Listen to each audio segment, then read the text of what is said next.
Breaking news. Americans like Super Bowl halftime shows. They actually understand. Pot has very foreseeable side effects, and Democrats are resisting the will of their constituents. In other words, the grass is green, the sky is blue, and tonight is just another Friday night in America. Tonight we'll get into these and many more stories. My name is Ben Corriveau, and this is my show. All right, before I get into anything, I just want to give a little legal disclaimer. So, all these opinions are my personal opinions. They don't necessarily align with my current or former or future employers. So, just to get that out of the way, let's get right into it now. So, the first story that we're going to talk about tonight is the Turning Point All American halftime show last weekend. So, this was supposed to be not very good. If you listen to the legacy media, that's all that you would hear. It was a big failure. Wasn't anywhere close to the Super Bowl halftime show, and they didn't have anybody good. So let's actually look at what happened. So, but across all platforms, there were approximately 6 million concurrent live viewers only on the Turning Point USA channel. Across all channels, it was about 10 million across platforms. Within the first 24 hours, they had between 24 and 25 million views on the Super Bowl halftime show. And now let's get into what the actual Super Bowl halftime show had. And just for reference, I am using Samba TV as my source, and their estimates are based on household views, which they have their own calculations for that, which determine it basically takes into account where people are watching it. So if people are watching it in a bar or if they're in like Times Square and it's on playing on one of the screens, this will account for that. And it gives a good estimate as to unique viewers as opposed to people watching on multiple TVs at the same time, which would count as multiple viewers. So based on that metric, there were approximately 48.6 million US households that tuned into the Super Bowl, which is incredible. I mean, it's obviously the biggest media event of the year, but it's still incredible to see that number. And let's see, the halftime show had about 26.5 million in that same metric. So they lost, what is that, about a little bit under 40%, probably closer to 35% of their viewership just during that halftime show. So that's already not looking too good for the actual halftime show. Not to mention the fact that Turning Point USA got a little bit under half of the viewers live, which I really don't think that's bad for literally, they came up with this within a few months of the Super Bowl. I believe it was in December that they announced it, but correct me if I'm wrong.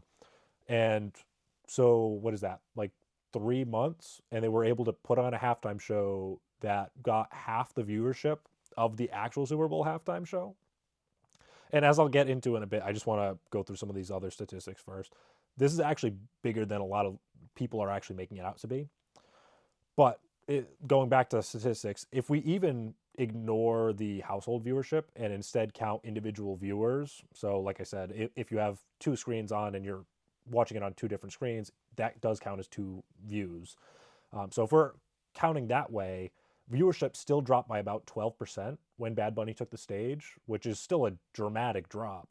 And the reason that that's so significant is because people typically purchase advertisements before and after the Super Bowl halftime show because that's when people are viewing. Like they're there to watch the halftime show because everybody watches it, even if you're not a big fan of the Super Bowl or football, you typically want to see it just to see what's going on with the music. And this is actually very interesting because this will obviously drive advertisers over to the Turning Point show. Because the other thing that isn't being accounted for here is how many of the Super Bowl halftime show views are actually just passive viewers. So somebody just had the TV show or the Super Bowl on and wasn't really paying attention to it. Whereas the Turning Point halftime show, people actually had to seek it out to go watch it. So they're more intentional viewers, meaning that they're more likely to actually jump on the advertisements that are there because they're actually watching it as opposed to just having it on in the background. And so that's just the statistics right there. So it's pretty big. Like I said, it's nowhere near it's about half of what the Super Bowl actually had. And it's kind of sad from my perspective just to see that conservatives and traditional Americans are being pushed out of the biggest event, the biggest media event in the country, just because they want to push a political agenda, which is ridiculous to me. But let's look at what the people had to say about the halftime shows. So TMZ actually ran a poll, a 24-hour poll on X. It had approximately 400,000 responses to it. And of those 400,000 responses, we had about 65% said that the Kid Rock show was the better of the two performances. And Bad Bunny only received about 35% of the vote. So even the people are saying that Kid Rock's performance was better than Bad Bunny's. And personally, I wish that they had better performers. But like I said, it was on a very, very short time frame that they actually created this whole event and requested the people. So for the time, I do think that it was an incredible event. And hopefully they can improve it going forward. Because I do believe that they're doing one next year. That was just recently announced. But let's keep on going. So what was the biggest criticism of this? Obviously, the biggest criticism was that it was mostly in Spanish, because people usually say, "Oh, well, America's an English-speaking country," even though we don't. I believe that we do actually have a national language now. That was one of Trump's executive orders, I believe. But prior to very recently, if that is true, we didn't have a national language. But let's look at some of the statistics. So in from 2018 to 2022, the American Community Survey actually conducted a survey of American households to see what languages people speak. This is part of the U.S. Census Board. They actually have an article which is linked in the description, so you can check it out yourself. And approximately 78% of Americans only speak English at home. So we have the biggest American media event of the year, and we have it in Spanish, despite the fact that the vast majority of Americans only speak English.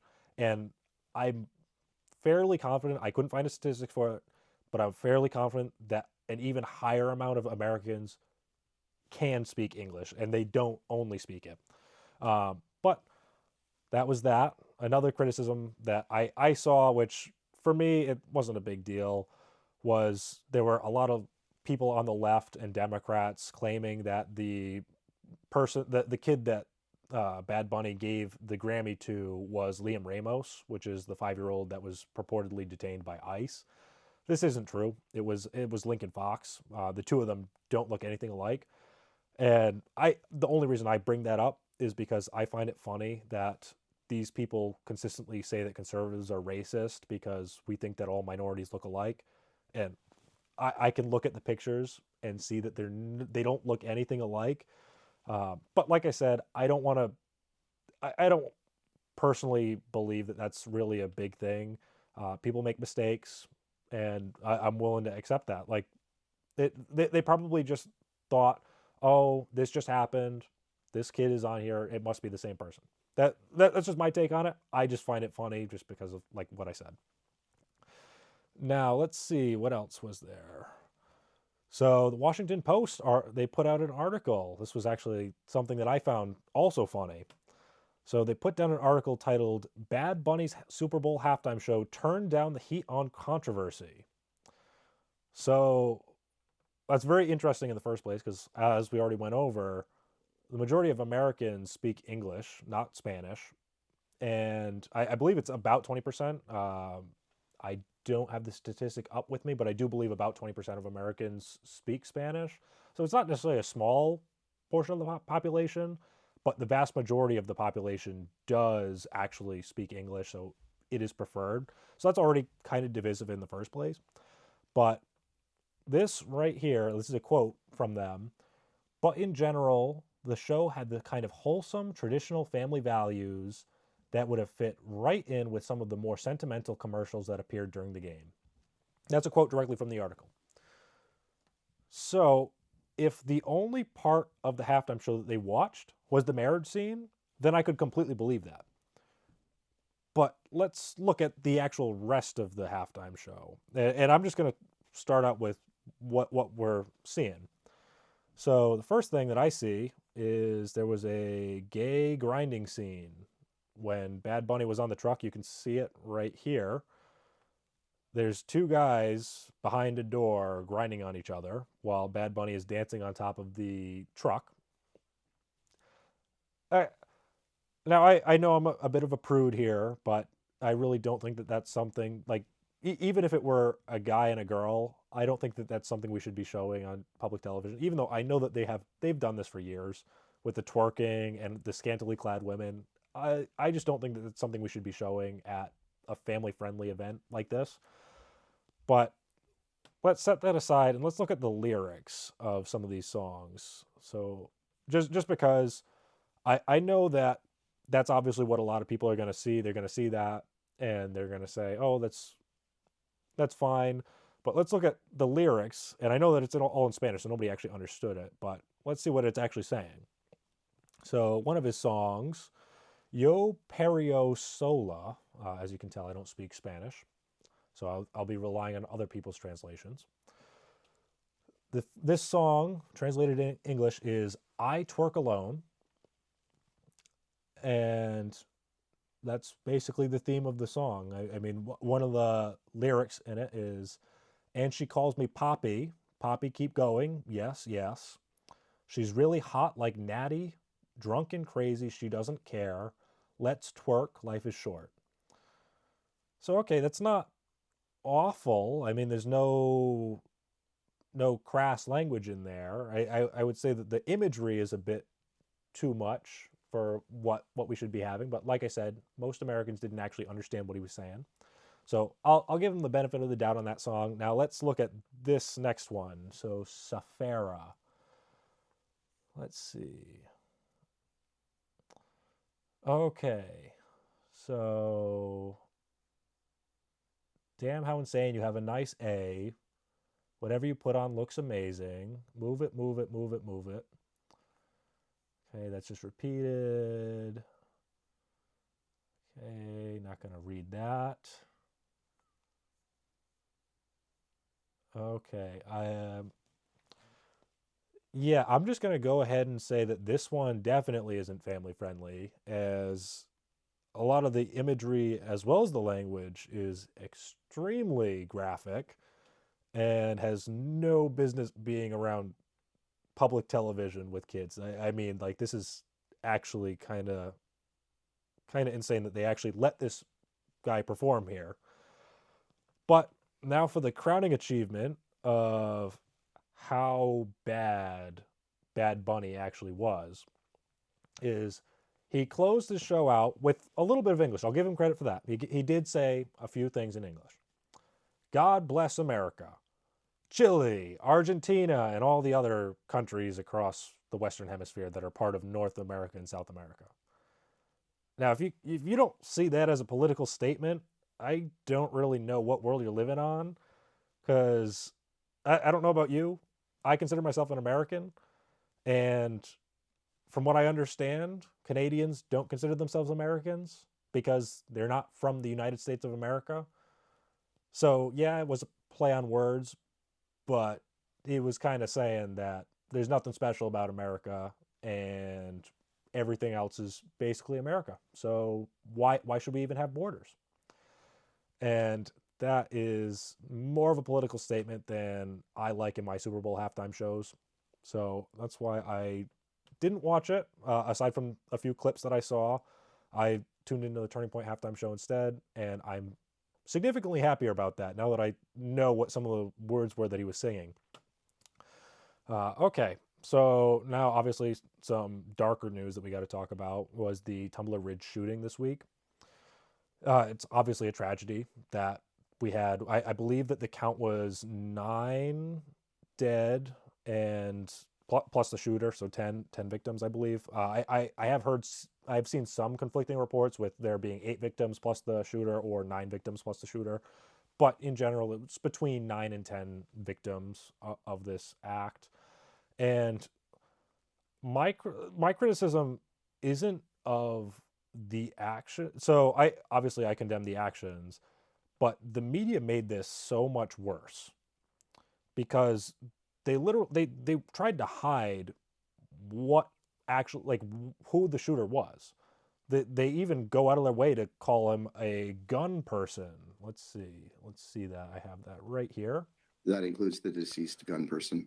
So yeah, it's a woman wearing a dress, but he's also known as a gun person. And as further investigation would prove, and unfortunately had to be independent investigators because the legacy media wouldn't tell us, it turns out that it was a transgender. It was a guy pretending to be a girl, which is it's very sad that these things happen, and it's very disappointing to see that because I believe that this is 5 mass shootings in the past 5 years or so. I believe it's less than that, but I'm giving myself some grace here in terms of time frame. But you gotta ask the question: why does this keep happening? Because transgender people identifying as transgender are an extremely small portion of the population, and based on that small proportion, they're over committing these acts of violence. And personally, I'm of the opinion that the problem isn't necessarily that they're transgender, but I believe that it's the mental problems that lead to them identifying as transgender. And what I mean by that is that typically the people who identify as transgender, there's a bunch of categories, but the typical person, and I'm talking about people who are actually serious about it, like they go through with the surgeries, stuff like that. These people are obviously disillusioned with reality. They believe that they are something that they're not, which is incredibly sad. I mean, the DSM-5 does categorize this as a mental illness, as gender dysphoria. And I really wish that people would treat it as that, just like we treat anorexia, and show them that, yes, it's okay to be who you are. Because a lot of these people would actually just be gay and they're pushed into the transgenderism stuff when they're looking for community or by their doctors or family members. And it's just not right. It's harmful to them because there's a study that came out, I believe, a month or two ago that shows that after receiving this gender transition surgeries and uh, certain other measures, they tend to commit suicide around 12 times more often post those actions as opposed to before it. And obviously, the American Medical Association and I believe the Psychological Association have both stated that transgender surgery for minors is no longer being recommended, which any reasonable person could have told you that years ago, because why are we mutilating kids and when they're perfectly healthy, they just think that they're in the wrong body, and like why are we doing that, especially because there's plenty of detransitioners saying that they deeply regret these actions. So it's just something that we really need to focus on. And it would be nice if the media didn't lie to us about it and try to hide their identities because it doesn't fit their narrative. And like I was saying prior to that tangent, the reason that these people that I believe these people tend to be committing these acts of violence is because there are underlying conditions that lead to them. So obviously they're disillusioned with reality, like I said. They tend to be isolated because I would say that most of them join this community to find community in the first place because they're either lonely, they don't have friends, or some other factor. They aren't happy with their life. They're looking for something more in their life. So they tend to go towards these groups. So they're obviously isolated. And then the other problem is those that do receive medication. So if you're a woman that wants to be a man, you'll receive testosterone. If you're a man pretending to be a woman, you receive estrogen. And our bodies just aren't built to handle that, which it causes a lot of hormonal disruptions and can lead to emotional distemperament and other problems that may heighten the risk of these people actually committing these crimes. And my take on it is that, in general, anybody demonstrating the various risk factors that are associated with these mass shootings, you should be able to put them in institutions, basically institutionalize them against their will, because basically for the sake of society, really, because we used to do this all the time, and it helped keep a lot of the crazies out of the place, and now we just don't do it. We actually have an under incarceration problem now, I would say, where we're letting people out on bail when they shouldn't be, but that's just me. So let's move on to the next topic, because I think I've gone on my tangent enough on that. Overall, we just need to be honest with what's happening so we can actually help these people, whether that be institutionalize them when they're a risk to themselves or others, or stop giving them the affirmation, because that very likely will lead to them committing suicide, and it's just not a good thing. So the next news story is regarding Apple News. So Apple News is one of the biggest news platforms in the world. Obviously, I believe it's about 50%. Let me just double check that. I was going to say 50% own iPhones, but let's see. Okay, 2026. So I guess it depends on the country, but let's see. United States, it's about 60% own iPhones, 40% own Androids. And obviously, if you own an iPhone, you have access to Apple News. So one of the biggest news platforms in the country. Well, I hesitate to say, I'll say the world, because reasonably, I could say that those trends would largely map across the world. But the Media Research Center had conducted a study on what news stories were actually being promoted by Apple News. And in the month of January 2026, it turns out that there were 620 news stories that were featured by Apple News. Of these 620 news stories, there were 440 that were from left-wing outlets and 180 from centrist outlets. So this means that during the entire month of January, there was not a single source from any conservative leaning outlet, whether that be Fox News, Daily Wire, New York Post, any of them, which clearly indicates some sort of bias going on here, which, going back to like what I said, the media isn't telling you everything. They're telling you a picture, not the picture. So you really got to take a look at that. And hopefully they'll either be held legally accountable. I don't know necessarily what legal actions can be taken. I believe that the FCC is looking into it, but I personally don't know what legal actions can be taken, if any, against them. But I would highly recommend that if you want honest media, don't look at Apple News. Do your own research. Whatever gets you out there and actually researching the news is great, regardless of which side you're on. I want you to know the truth, so that's why I'm here.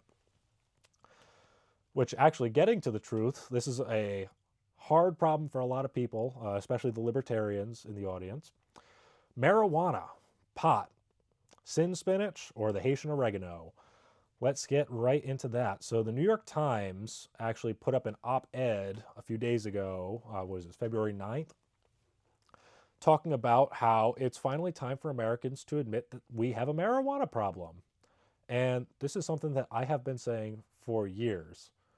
And just for some background on me, I personally don't smoke marijuana. I used to be completely against all drugs until I found cigars, and that's kind of when I got into it.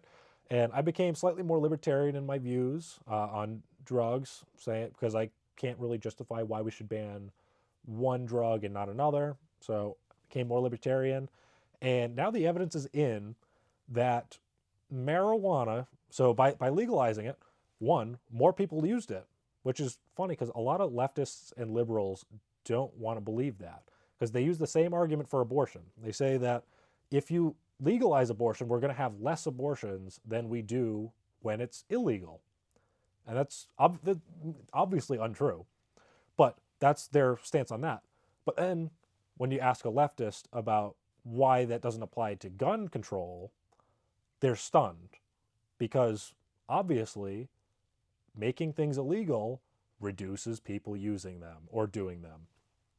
So that's just common sense. But obviously, that was one big thing because I believe that it was 18 million Americans are now using marijuana 21 plus days per month. So they're basically chronically high.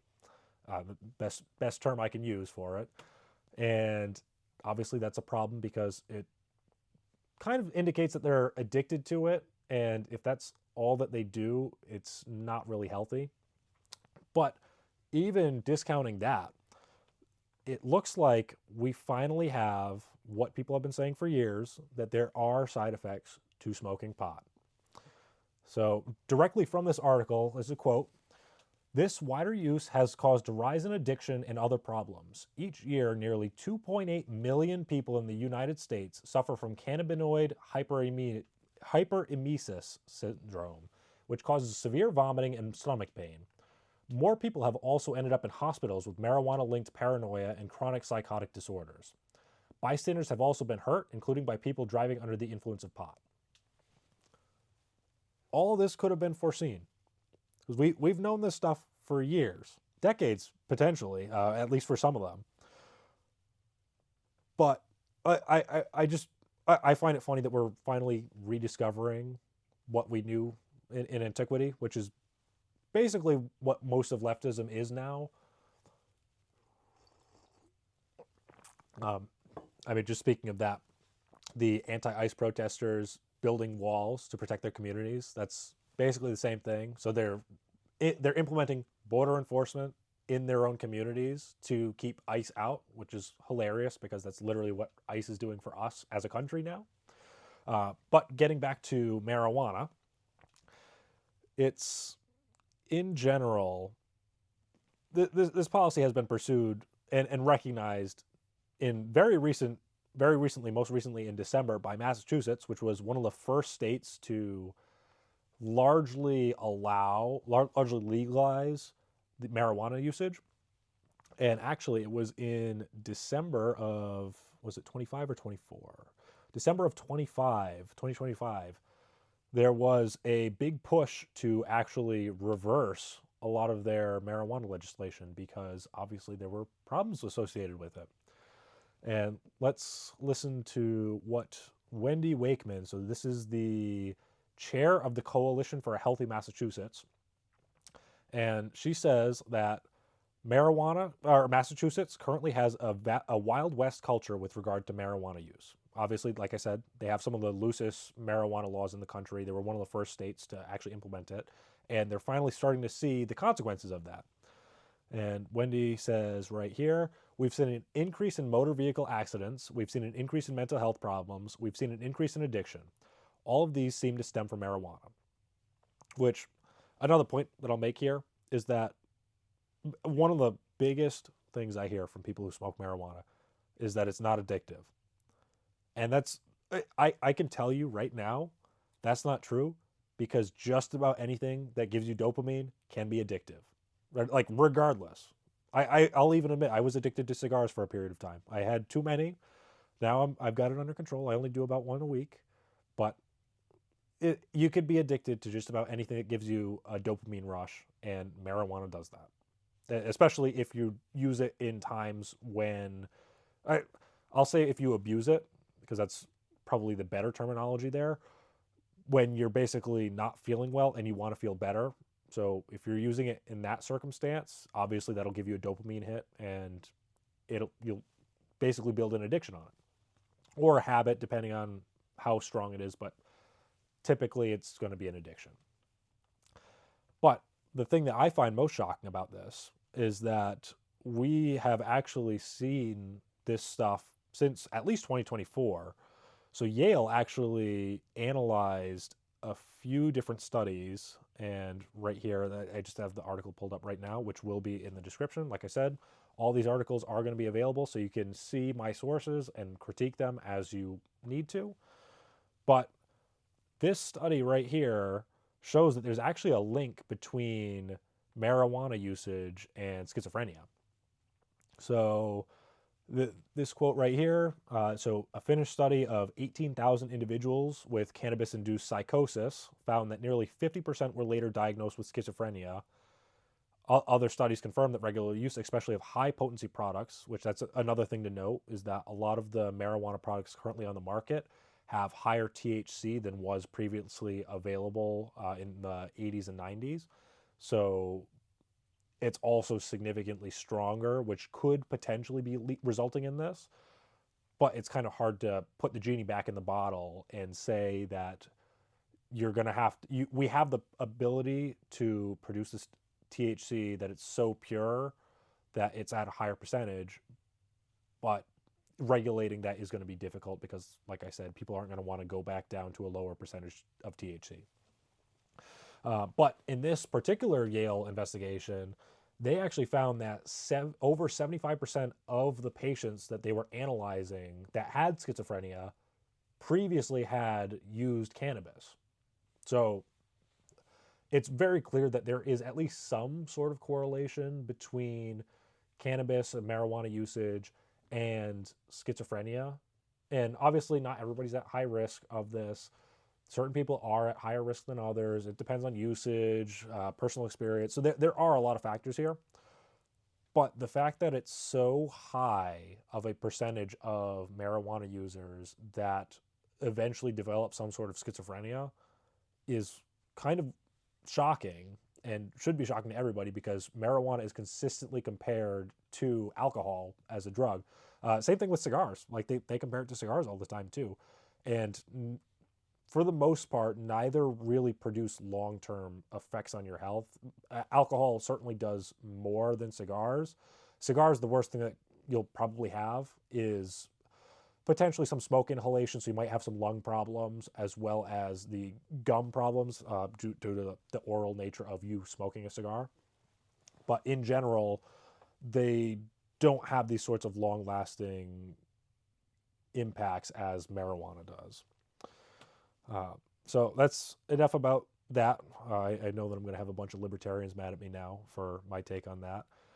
But let's get some regulations on the books for marijuana and start bringing us back to a society of nicotine over a society of marijuana. And I do want to specify that when I say nicotine, I mean all forms of nicotine. Not all forms of nicotine are necessarily bad for you or good for you. Don't take health advice from me. I'm not a doctor. But in general, I would definitely prefer to live in a society that has a nicotine culture as opposed to a marijuana culture. All right, so now it's time for some conspiracy theories. I say some conspiracy theories. We'll get to them a little bit later. First, we're going to go over what's in the Epstein documents this week. Obviously, there were 3 million documents. I actually believe it was closer to 3.5 million, but 3 to 3.5 million documents were released last week, and it's obviously taking some time to go through them, but we have found out some information this week. One of the biggest things that I don't see a lot of people covering is that Trump may have been the whistleblower on Jeffrey Epstein. So back in 2006, it turns out that he had a call with the Palm Beach police chief at the time, Michael Reiter, and he basically said, "Thank you. Everybody knew about this. It's so good that you guys are actually targeting him, and you got to go after I don't know how to pronounce her name. What is it? Ghislaine Maxwell, because she's evil too." And so that's kind of interesting because these are the same. So the people that I've been dealing with, at least, they say that I love pedophiles and everything because I don't believe that we should just universally condemn everybody in the files for whatever reason.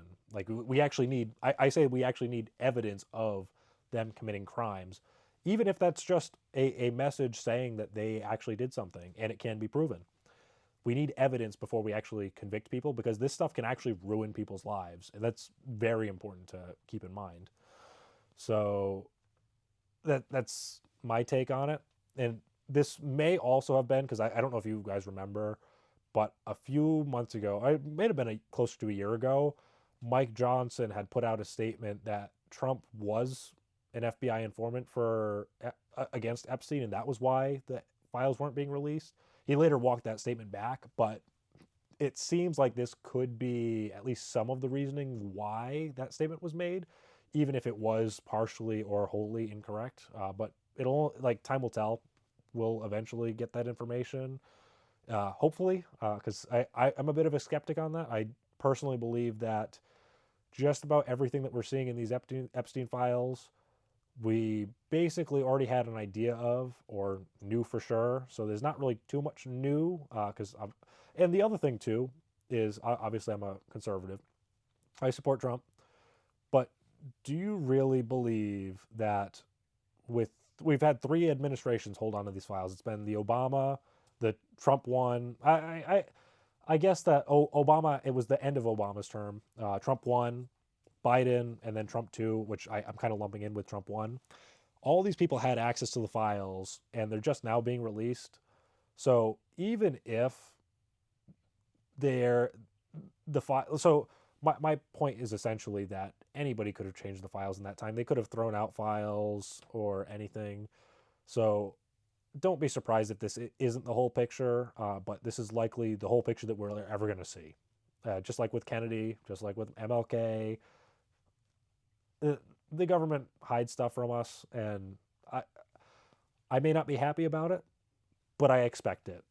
So don't be surprised that that turns out to be the case, and you don't find the answers that you're looking for in the Epstein files. It's just my take on it.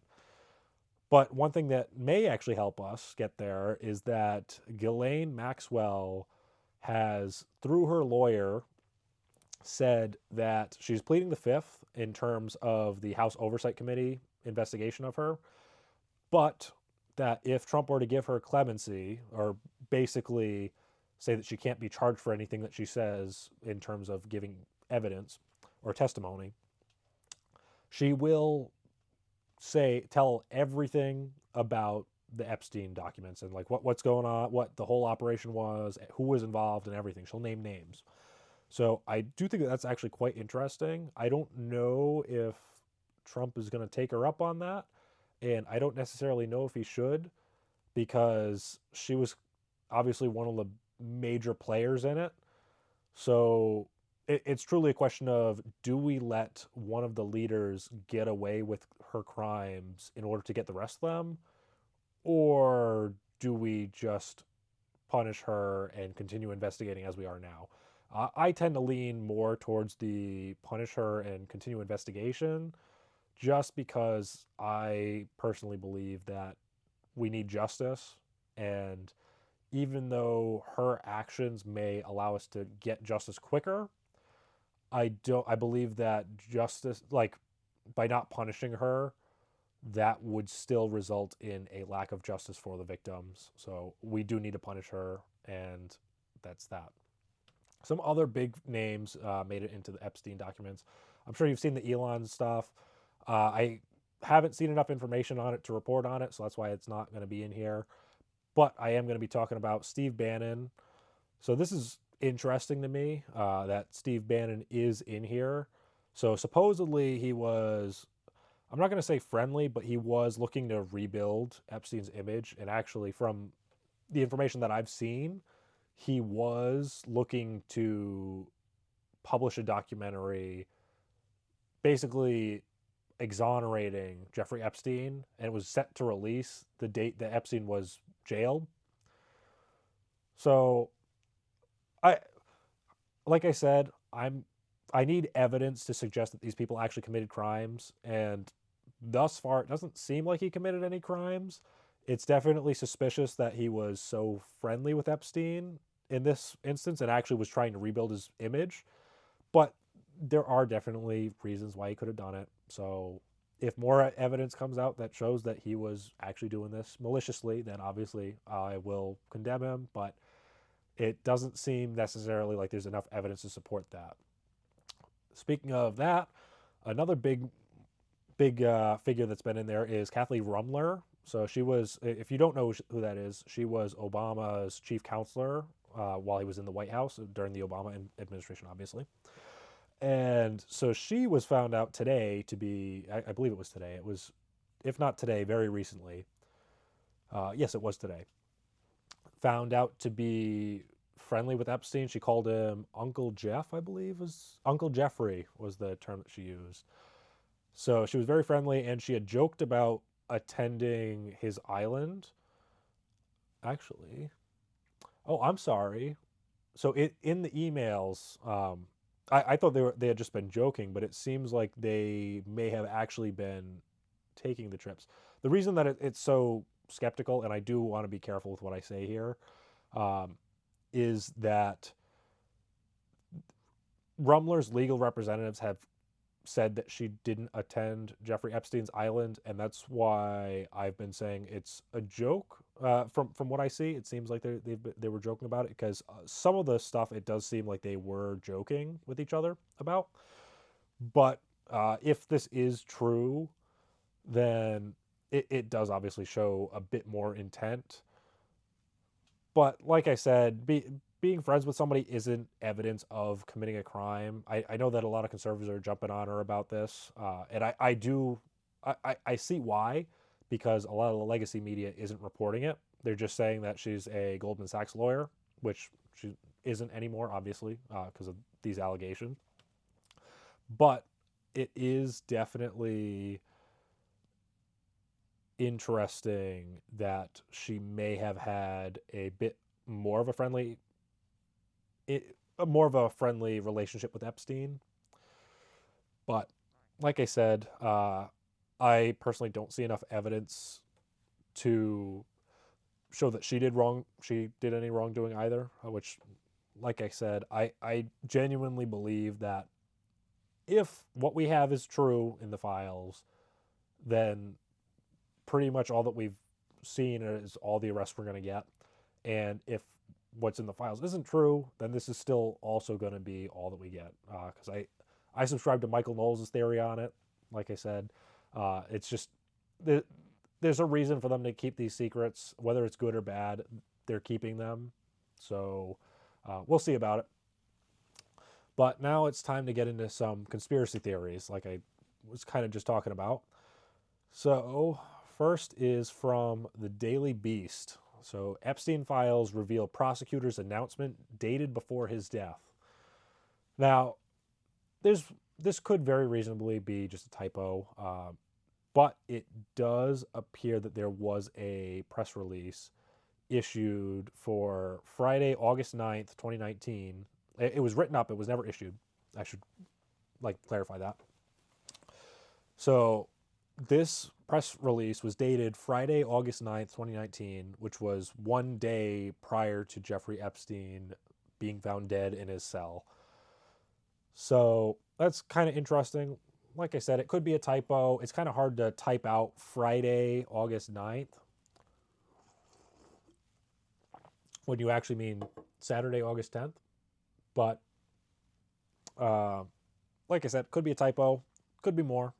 We'll see. The only reason I bring that up is because there was more evidence found in the Epstein documents that potentially shows that he may still be alive. I'm not going to jump to conclusions, but maybe. I think I would say probably a 15 to 20% chance, like pretty low, but not impossible. Just because from the Daily Mail, Epstein jail guards used fake body to trick media waiting outside the prison while pedophile's real corpse was loaded into van unnoticed. So this was also revealed in the files, which is very interesting because what reason do you really have for hiding a dead body from the press when they already knew that it was Jeffrey Epstein who was dead? And not only that, but they followed they followed the fake body. So what real reason was there to do that? And this is why people are speculating, saying that he may still be alive because we never actually saw his body. We saw a double's body. So definitely interesting, but we'll see. I personally don't hold out too much hope that he's still alive.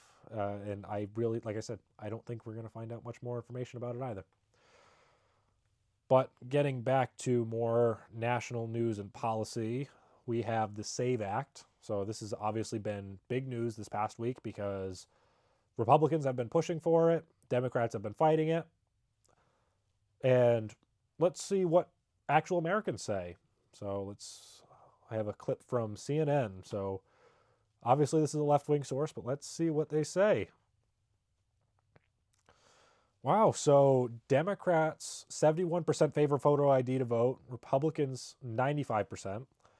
And in the demographics right here, white people are about 85%, 82% for Latino, and 76% of black people favor a photo ID being required to vote, which is what the SAVE Act does. Which is kind of funny because the Democrats say that women, so I guess women aren't in this poll as an individual group, which I would have liked to see that just to prove a point. But their big claim to fame is that women can't get their IDs after they're married, and black people and minorities don't know how to get their IDs, which to me sounds kind of sexist and racist. But I don't know, because I mean, you need an ID for just about everything in the world nowadays. Like, you need it to get on the plane, you need it to get alcohol, tobacco. I believe in certain states marijuana. I think it depends on the state and the jurisdiction what the laws are. I believe here in Rhode Island it is 21, so you do need an ID for that.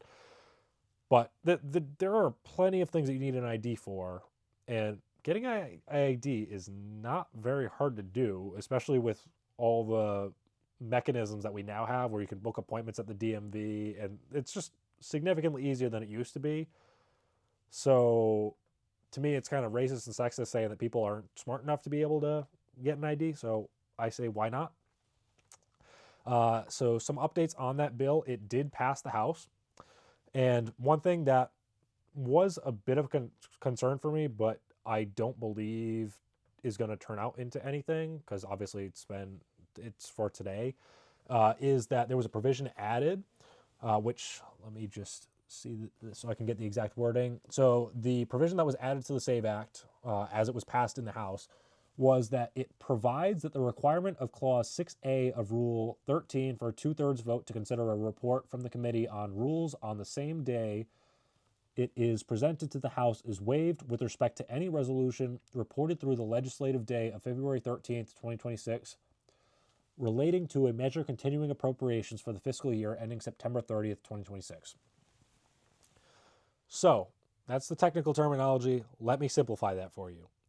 It basically allows Congress or the House of Representatives to bring up a financial bill without needing to get a 2/3 vote to bring it to the floor first. And it's only valid for today, February 13th, 2026. And could have been problematic because obviously we don't want more spending. We're already crazy in debt for how much money we spend on our various programs. And I know that Doge and Trump have been working hard to cut down that spending, but let's be honest, both sides don't want to quit spending. Like, Democrats and Republicans don't want to quit. So at some point, we're going to eventually have to face the reality and say, no, we're not spending any more money on this until we pay down our debt. But this is what we're stuck with. And I personally believe that the reason that this rule was added is because of the Democrats threatening to withhold DHS funding, which it does seem like they are doing. It's purely grandstanding. Like, their claim is that the reason that they're going to hold up DHS funding is because it's going to go to ICE.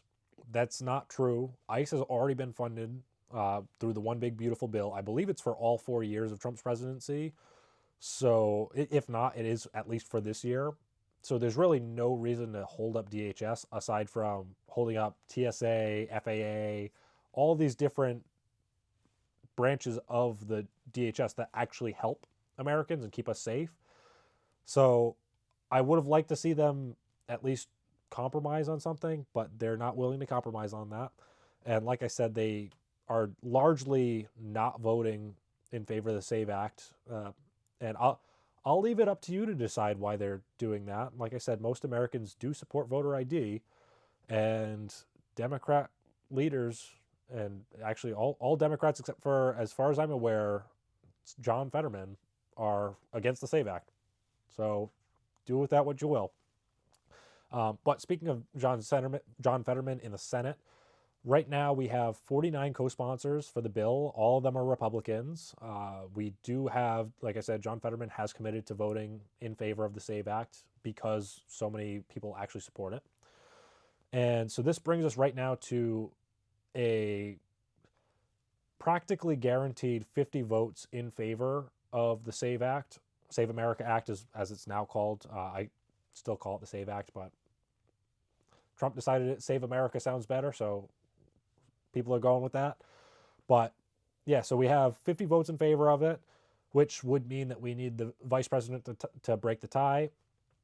Problem with that is that right now we still have the filibuster in place. 60 votes are required to vote for cloture to end the filibuster, which isn't necessarily a problem. Obviously, the problem with the cloture is that Republicans don't have enough of a majority in the Senate to actually do that.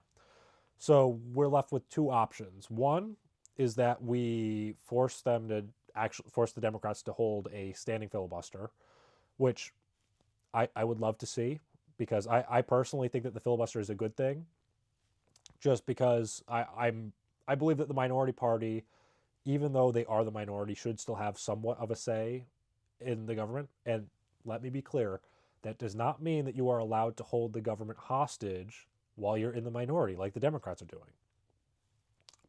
That being said, I do believe that it is good to have the filibuster, despite all the Democrat attempts to get rid of it in previous administrations, and is why I've somewhat more moved over to the camp of that we need to terminate the filibuster.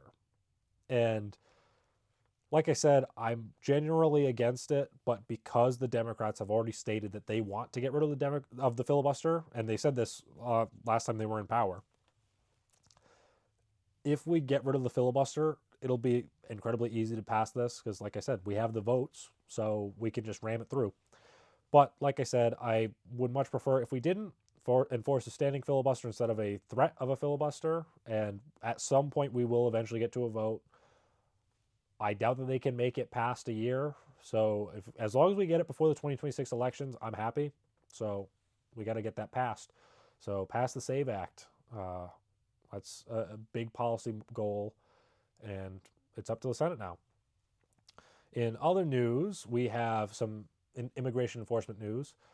So one of the big things that I didn't see much reporting on was that Kristi Noem signed the final contract to purchase steel for the border wall. So that's finally happening. We're finally finishing the border wall, which is great because obviously walls work. Otherwise, we wouldn't have walls in our homes to keep people out and to keep the weather out. Border wall is a very, very simple measure. From my understanding, I don't know if this is a joke or not, but they are purposely buying black wall material so that way it heats up in the sun so people don't want to touch it when they're attempting to cross, which if that's happening, that's actually kind of smart, kind of funny.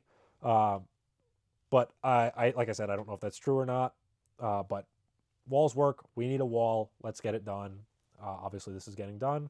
And then another big point of contention is CBS News. They released an article this week that only 14% of illegal immigrants being deported are violent criminals. Now, you got to be very careful with what's being said here.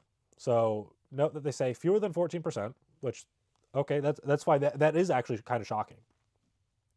But they're linked to violent crimes. So let's see a list of non-violent crimes.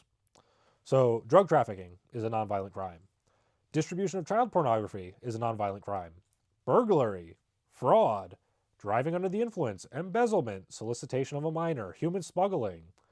All of these are nonviolent crimes. Now, I personally think that some of these should be classified as violent crimes, but they're not legally right now. Currently, they are not classified as legal crimes. So when you actually account for that, and instead of focusing on violent crime and focus on crime itself, we have close to around. So let me just pull up the statistics so I get this accurate. So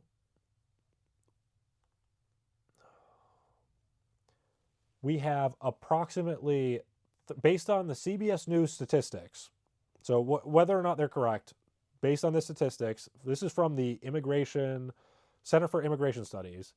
We have approximately 30% of all ICE arrests during the second Trump administration being of illegal aliens that have committed a crime. So that already proves that CBS was, although they may have been correct in terms of their statement regarding violent crime, in terms of actual crime, it's closer to 30%, which I get is still kind of low. But if you also account for people who have not been charged with a crime yet, but are going through the legal process or are being arraigned on various charges, we reach about 70%. Now, this is coming from Tricia McLaughlin from DHS, so maybe biased, but if that's true, then that would fit the claim that Trump is actually targeting the worst of the worst criminals. And obviously, there's always going to be some it's difficult for me to, I won't say non-criminal, but individuals who commit no crimes other than entering the country illegally. Because that is a crime, whether you like it or not. It is criminal to enter the country illegally, or not through a port of entry. So that's important to note. But at the very least, CBS's reporting is misleading at best. So just keep that in mind when you're reading this stuff. You got to do your research. Just a lot of times you can look this stuff up and say, is this true? And it's not. Or like I said, it may just be misleading where they're not counting certain crimes as it should be. But in other news, we have Tom Homan. He had a press conference yesterday where he announced that Operation Metro Surge is ending. So this was the operation where DHS sent a bunch of extra ICE agents and CBP agents into Minnesota to help with enforcement there, particularly because the local officials were working actively against ICE and encouraging people to go out and protest, which they shouldn't have done and realistically could have been considered insurrection based on the legal definition of what an insurrection is. But they haven't been charged for it, and I do think that was potentially part of Trump's agreement with them. So it's a mixed bag. I'm glad that we are still enforcing federal immigration law there, even if we are doing it at a reduced capacity in order to appease the local officials and the locals there. Just I hope it's temporary, but we'll see, because I want every single illegal deported out of this country. I personally don't care. I'm a big fan of the CBP-1 application. So illegals can actually go on there, choose to self-deport. They'll receive a $2,600 stipend, a free flight back to their home, and they'll receive priority status to get back into the country illegally. Like, they'll go through the proper channels, and they'll be a legal citizen, which I think is an absolutely great policy. I don't think that we should be rewarding illegals. I don't think that the $2,600 stipend is worth it, but you do need some level of encouragement aside from getting legal status. So I'm a big fan of that. I think that illegals should start using that. Now, another thing that has been building steam is calls to outlaw sanctuary cities, which this is a big issue for me. Because personally, I've read the Constitution, and states don't have a right to say that the federal government can't enforce laws on their land. That, this is blatantly illegal. This is literally, I'm just going through my head, double checking the legal terminology. I believe that this does classify as insurrection. as it's directly resisting federal law. I guess the same could be said about the marijuana legalization, going back to that point. But in general, states, and this is actually decided under Obama. I don't recall the name of the. Let me look it up. Uh, so the Supreme Court heard a case in which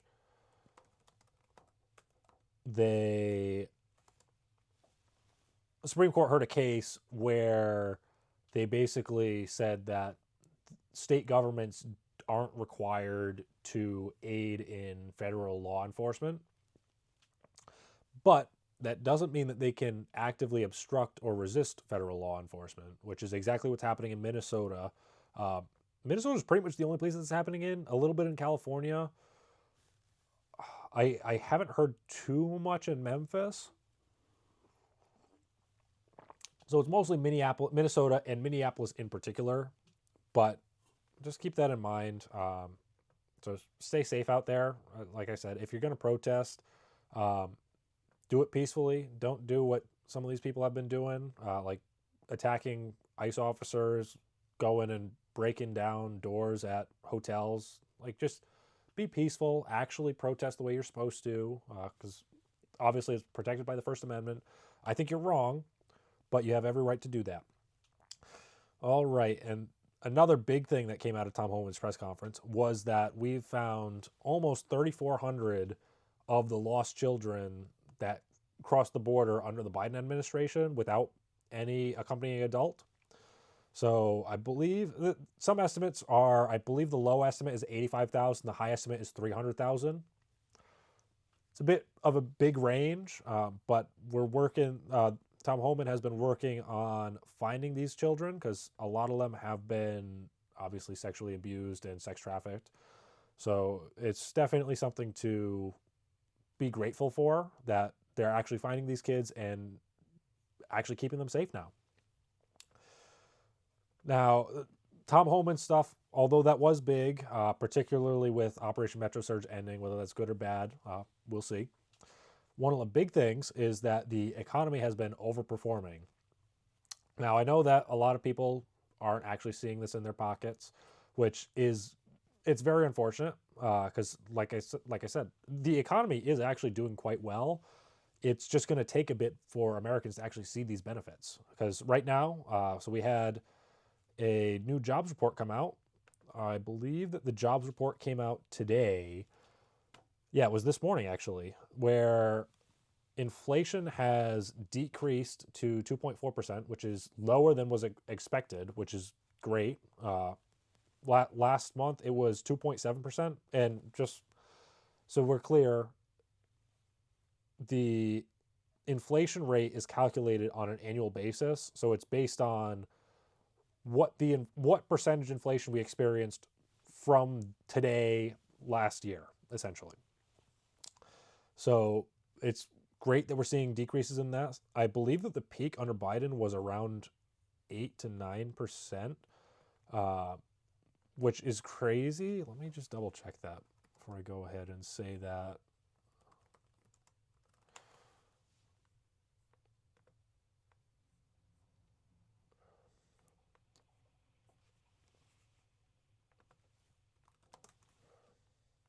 Yeah, so peak of about 9.1%. So we're doing pretty good, especially since the inflation rate is currently lower than wage increases. So, or I'm sorry, that's not. I don't believe that that's correct. What it is correct is that prices for everyday goods are increasing at a slower rate than inflation, therefore increasing the everyday American's purchasing power. So while you may not be seeing it, it is measurable, which means that eventually, hopefully in the next year or so, you will actually see this. I know right now is pretty much the start of tax season, and you should be seeing it in your tax cuts because Trump obviously passed them in the One Big Beautiful Bill.